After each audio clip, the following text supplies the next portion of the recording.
Aligeza ndani simba pale tukakusema. Katika mtuma amina tusali. Haleluya. Ndio mimi maana tusubiri. Sababu tuzamo ya pale kabisa tuyumve ni mara turuke kutubiri. Ndio zamu. Tuturirimba. Ndio tatu. Zamu. Tuturirimba zamu.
Mje kureba uko mubigenzi yo hanze.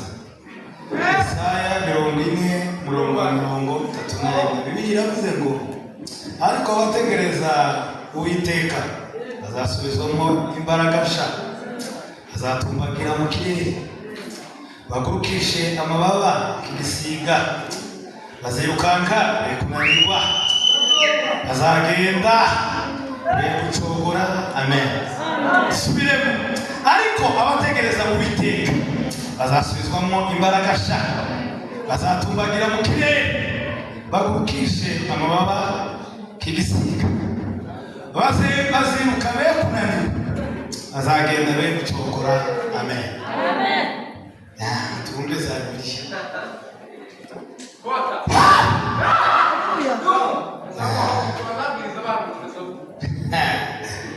Turashimira Imana idutishije amateraniro Imana yaducyubahiro. Amen. Icyo kivuyemo. Turashimira itorero Philadelphia ryatwizeye rikadutumira kugira ngo tuze kuganira n'ijambo ry'Imana. Mushumba adutumiye hamwe n'abandi bose turabashimiye. Imana ibahe umugisha. Uwiteka abagire neza kandi abarebe neza. Ndashimira abashumba bicaye aha bose n'abaririmbyi bicaye aha, abakozi b'Imana mwese muri aha. Imana ibagire neza. Amen. Ubariki. Isimuka nitoza kuba umushumba. Imana igumugisha Yesu. Ndashima ku bw'abene data Kofi na n'intumwa y'Imana hariya n'abandi bose. Imana ibagire neza. Mwakoze ko babivuze, twari tumaze iminsi 3 twatwigisha ari wa 4, ku wa 5, ku wa 6 none ku cyumweru. Uwiteka yakomeje kubigenza neza. Katugana ijambo ry'Imana. Ijambo ry'Imana nahaye umutwe rivuga ngo ibanga ryo guhora uri musha. Ibanga ryo guhora uri musha. Password ituma uhora uri musha. Ituma ibanga umubare w'ibanga ituma uhora uri musha. Password ituma uhora uri musha. Akantu karumvikana. Mbwira umuntu wega yambwira ngo nshuti yanjye nemerera wumve ikode yotuma ushobora guhora uri musha. Nemerera uyu mugoroba wakira ikode yotuma uhora uri musha.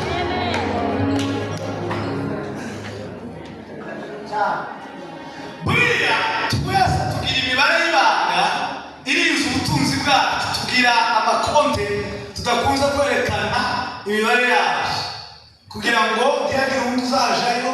Hariyo musangire n'umugore, hari yawe ku giti cyawe, za Rimikashe, za Ekokashe, za Inotbankobu n'izindi.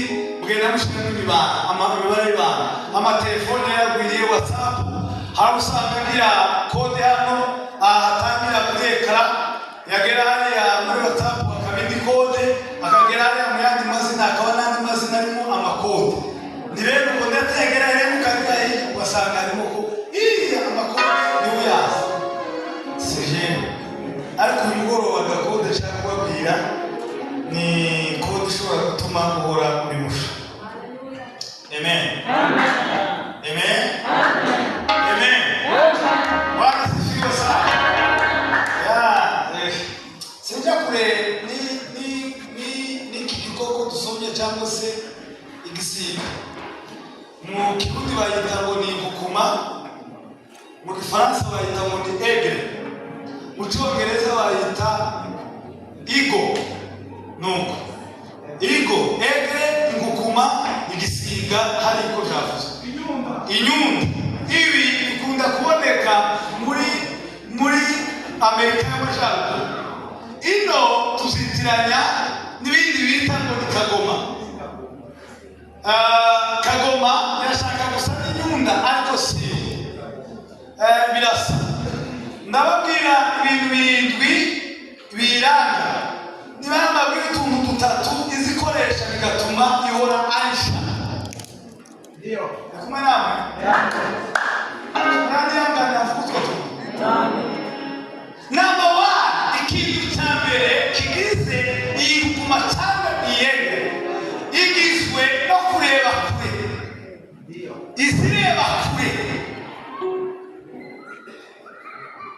Izibona kure cyane ireba kure. Bishaka kuvuga iki ni icyigwa kurekere.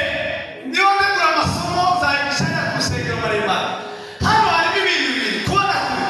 Hari ibintu bita vision. Vision mu buzima bw'umuntu, iyo umuntu atagira vision ntiyiga mission. Mbabuka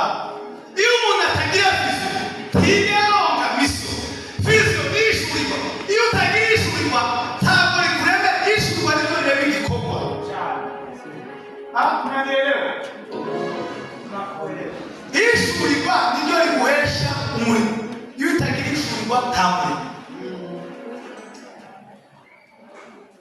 Kuri iki kintu cyo kureba kure naratangiye muri iyi minsi no utuntu duke nshaka ntabwo.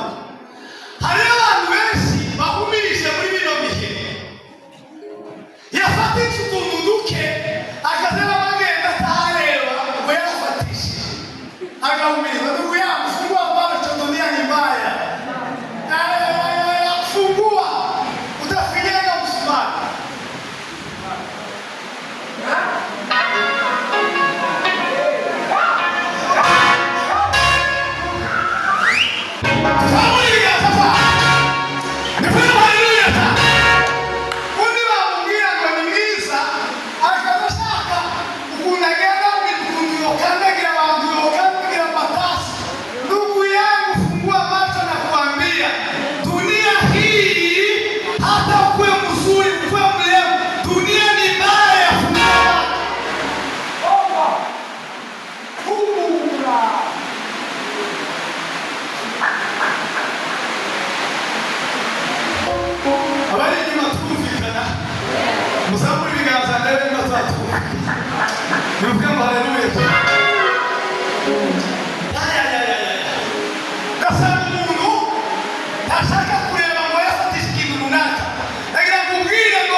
Uwiteka aguhesha kureba neza. Uwiteka agushoboza kwitegereza neza kugira ngo utazahura n'ingaruka.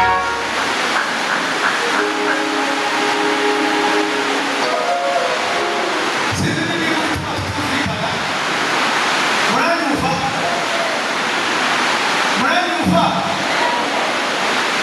Icya kabiri cyanditswe na yashyizeho izina rya Yesu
ni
nakoze cyane abandi buhanga twatugeze ku ijambo rya kabiri rivuga ngo yambara guca kure cyane mu bitare bigatindayo.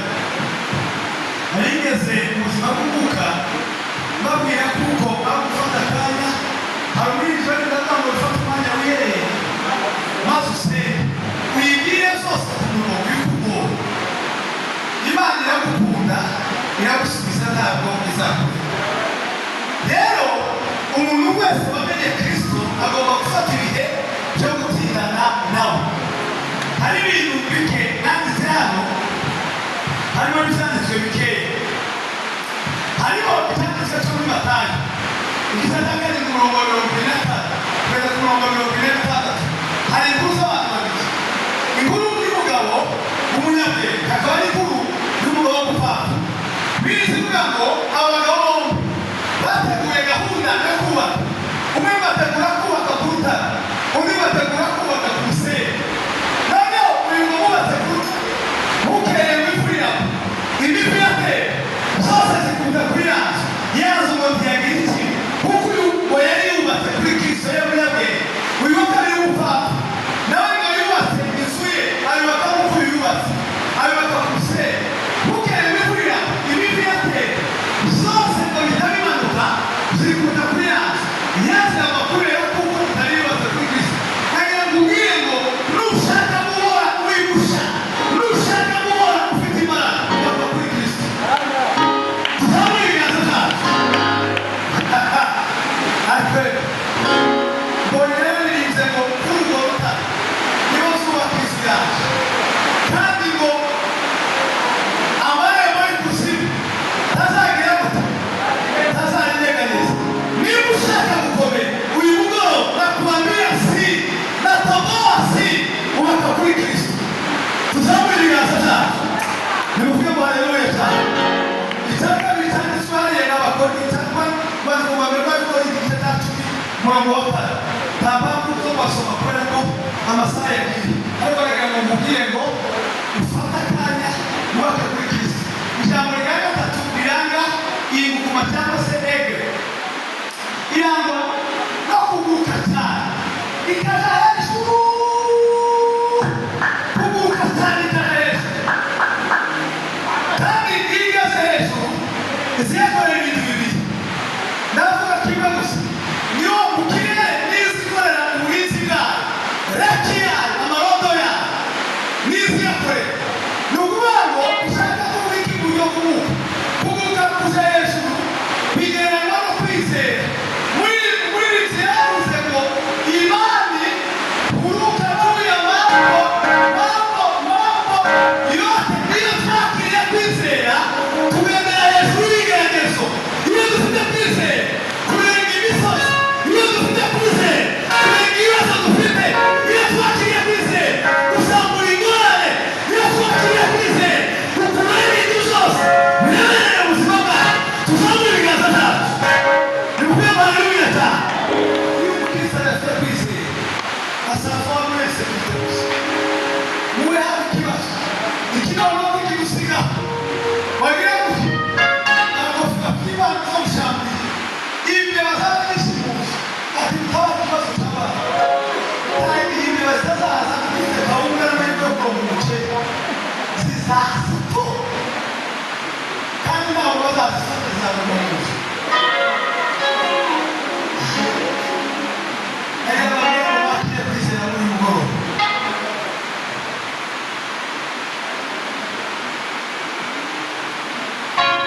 Paulo yavuze ijambo rikomeye hasi, ariko Paulo yamusoza gukomera, yavuze umunsi umwe. Paulo yavuze umunsi umwe ngo hariho umuntu umwe ngo wigeze kuguruka ngo aguruke ngo agere mu ijuru ngo aryame. Tuzamure ibiganza kuri Imana icyubahiro.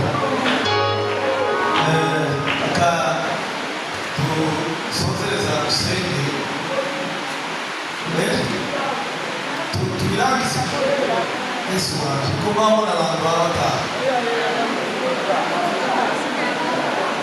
Okay, reka mbakorere ibibazo mbere gusa. abazabona umwanya tukazusura ku bana tuzabizigana nitonze amasomo bafatira umwanya gukomeza kwigisha. Twari twavuye ku cya mbere nababwiye kwizera kure, babwira ko umuntu wese agomba gushaka taburo ku buryo yareba kure akabona ibyo mu rugo rwe, akabona ndetse n'ibirenze urugo rwe. Pawulo yandikiye Abaefeso igice cya mbere umurongo wa 18 arabwira ngo amaso yanyu y'imitima ahweze ahuke mubashe kubona. Icya kabiri twari twavuze ko izija nangwa no kuja mu bitare gatindayo, tuvuga ko umuntu wakijijwe agomba gufata imyanya yo kurutindana na Kristo, ngo bitare twasiguye ko ari Kristo. Icya gatatu twari twavuze ko irangwa no kuguruka cyane, umukristo wese wamenye Imana agomba kwizera. Muri iri nzira yaravuze ngo isi n'ibizavaho ijuru rikavaho, uwizera azagira gute? Azabona amasezerano. Ni ukuvuga ngo tugira amababa tutugurukisha mu gihe twizera. Hanyuma icya kane nari maze kubabwira ko, ngira ngo icya kane nababwiye ko itazipfa kurya gusa ibintu byipfushije. Iyo twari tugeze ntizipfa kurya gusa ibintu byapfuye. Babwira ko umukristo hariho kirazira. Hano hari amasomo menshi cyane twari gutindaho. Ari ibintu ngize iminsi nibaza itandukaniro ry'abakristo n'abapagani karibura uhereye mu mivugire, mu myitwarire, abajene bacu n'abandi bacu, abamama, abapapa, ubu nyine ibintu byose byaravangaye. Hariho amasomo manini cyane umukristo wamenye Imana. Pawulo yaravuze ngo byose turabyemera, ariko siko byose bitugirira akamaro.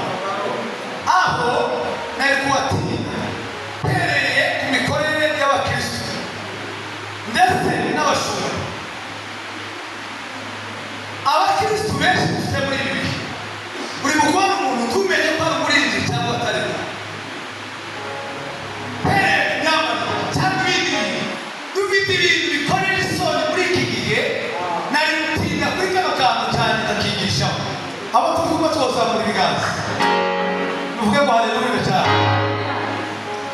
Nakoze analize usanga icyatumye muzarebe ubu nyine amahuzu y'abana yari ku biciro bihenze cyane gusumba y'abantu bakuze, kubera ko abantu bakuze ubu bose basubiye ku myambarire y'abana. Umuntu asigaje mu isoko akagura ihuzu itamukwiriye y'umwana, none ngo babone ko zo zifite isoko zose bahita bazihendesha. Ariko tugomba kwiha agaciro nk'abakozi b'Imana. Tuzamure ibiganza byacu, tuzamure ibiganza dutere haleluya. Muri tayari dutere haleluya, tuzamure ibiganza dutere haleluya. Haleluya! Tugomba kwiha agaciro nk'abakozi b'Imana. Niba egere idapfa kurya ibintu byipfushije gusa. Papa, hari ibibanza abakozi b'Imana tugenera, hari ibibanza tugomba kwicaramo, hari n'ibibanza tutemerewe kwicaramo. Hari ibintu bibiri bazavuga, hari ikintu bita ngo ni kerereza hirya na kerereza nawe. Isaku zo hanze n'isaku z'indani mu mutima. Isaku z'inyuma ziterwa n'ibintu wakoze abantu babona.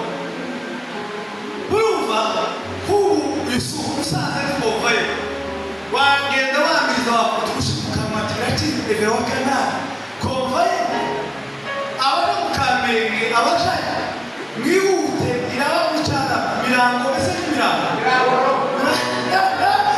oya bafati bakesha bamama bese tugomba kwiha agaciro k'abakozi b'Imana. Tugomba kwiha agaciro k'abakozi b'Imana. Tugomba kwiha agaciro k'abakozi b'Imana.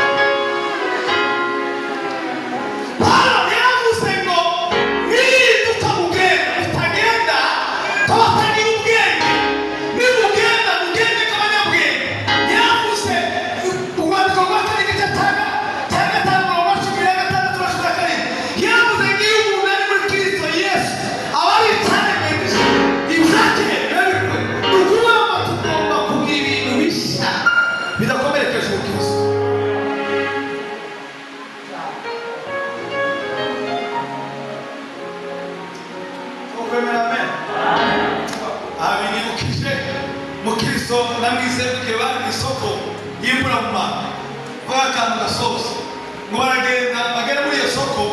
bakazagenda bananira bamwe bahejwe abagabo bamwe barabona bagatase muri wiki mwebwe bakunditse amaso mukareba ibi muri isoko timpamvu ngo urudandazwa ruraha barabwira ati niko turabona tigushaka kugura ati natwe turagura none ibyo dushaka muri isoko birahari baravuga ati nimurebe ko mubibona mukirisilamu isanga barabwira ngo ibyo dushaka kugura nimutwereke ahantu hari ukuri mutwereke ahantu badandariza ukuri niba muhari turagura abakristo bagomba gushaka ukuri bakagusanga muri twebwe ariko ikibabaje nuko bashaka ikinyoma bakagisanga muri twe mu bakristo mu bakozi b'Imana baba twiranaciye abakozi b'Imana bagabura ijambo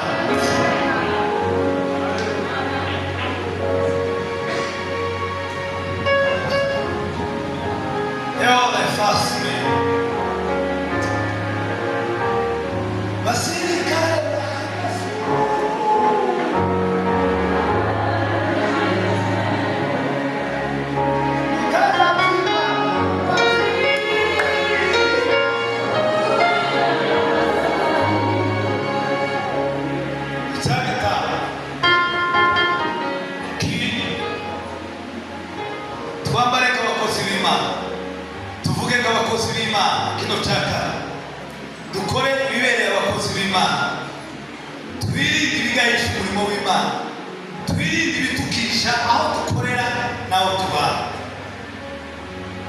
cya gatanu ngo izire n'ijana cyayo ejo kubitoza kuguruka ukajya kubitoreza hejuru y'inyanja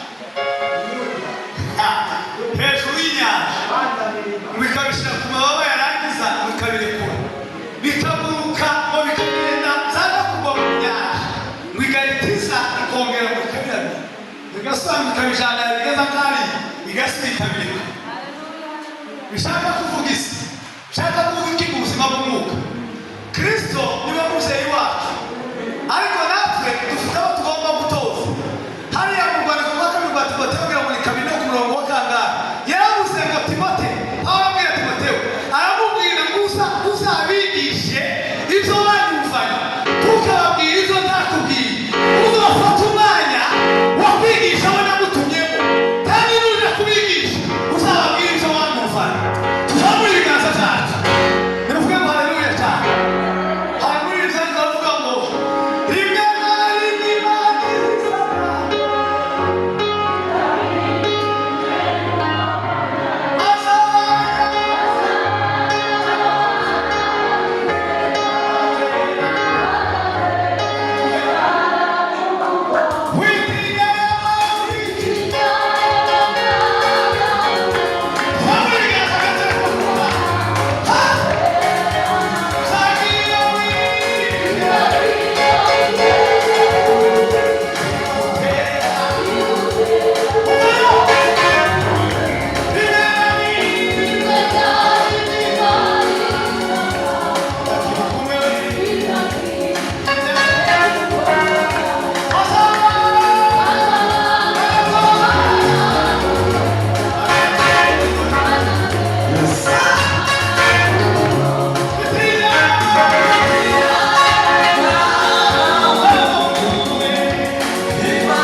ntabwo zirenze Kristo yagutereye hejuru y'inyanja ngo arebe kwizera kwawe kungana ariko komera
yigera yifuza guhanuka keretse umwana w'ikirara we yutera imigera akavugatije umugongo wawe ntawe ushaka ati naboneka kuba ku mugongo aca kuanguka ntabwo isigere dutera yaduhetse ku mugongo wawe nubwo amakuba yakwiyongera ntabwo izigere duterera ntabwo izigere tureka yaguhetse ku mugongo mu kwa mbere yaguhetse mu kwa kabiri yaguheka mu kwa gatatu yaguheka mu kwa kane yaguheka mu kwa gatanu yaguheka mu kwa gatandatu yaguheka mu kwa umunani izaguheka mu kwa icyenda izaguheka mu kwa icumi tizaguterera umwaka uzarinda ushira ivi zizarinda z'uruyenzi ku mutwe wawe ikiguhetse mu izina ryawe soza kanowe aka gatandatu ka nyuma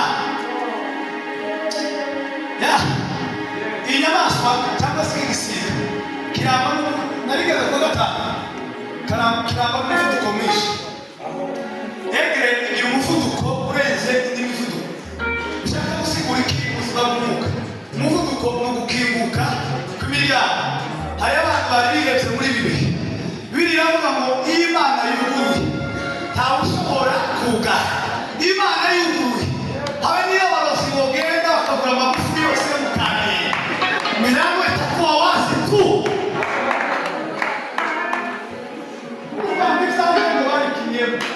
Imana nzire yuguruye abazokina batanga icuya ariko uwo gusa wavaze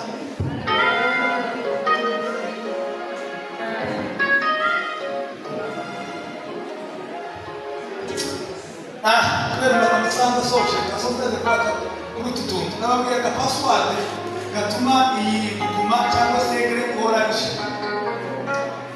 harakantu kandangaje kuri yo iyo mushara akakantu tagaragara kantu kofi iyo mushara rivuyeho rigateguka itamwe ikoresha umuvuduko ikarihiga ikarifata ikarivunana neza ngo ikarifungura ngo rigashira ishaka kuvuga isi ikeneye kugaragaza agafeburese hamwe n'agato kayo garagaze ko ari akantu koba karevuye ntabwo twebwe abakristo umuntu uri gukora agakosa ngo yimushyire kuri sitade ngo yimushyire kuri gurupe wakiso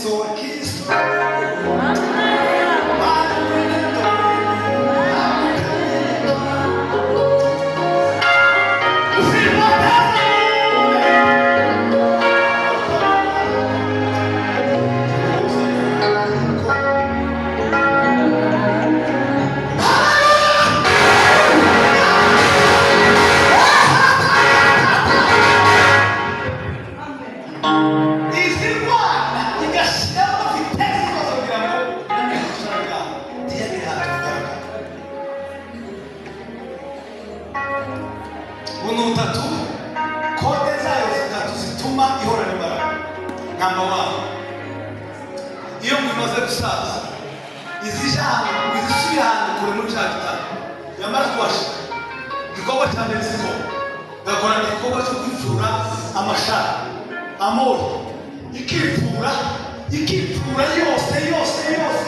yose ngo ikipfura bikayakura yamara kuyakura bigategereza n'ibasha kwiyurura natwe tuzita kwiyurura ngo ikiyurura igahita yambara izindi ngomezi password yakoresha ushaka kuvuga iki umukristo cyangwa umukristo udashobora kuva mu cyaha cyangwa yashaje agereranywa n'ibyaha ariko ikibazo ntimugire ibihe byo kuja kwihana ntimugire ibihe byo kuja gutindana n'Imana ngo mwipfura moya mwibwire ngo nakoze igitangaza ariko ndashaka gusaba kongera imbaraga tukaba dukenera ngo niba uvuye mu cyaha mu gihe gume mu mwobo ntabwo aribyo twandikiye icya kabiri zigenda mugafata umunwa wawe ikawukuba ngo ku rutare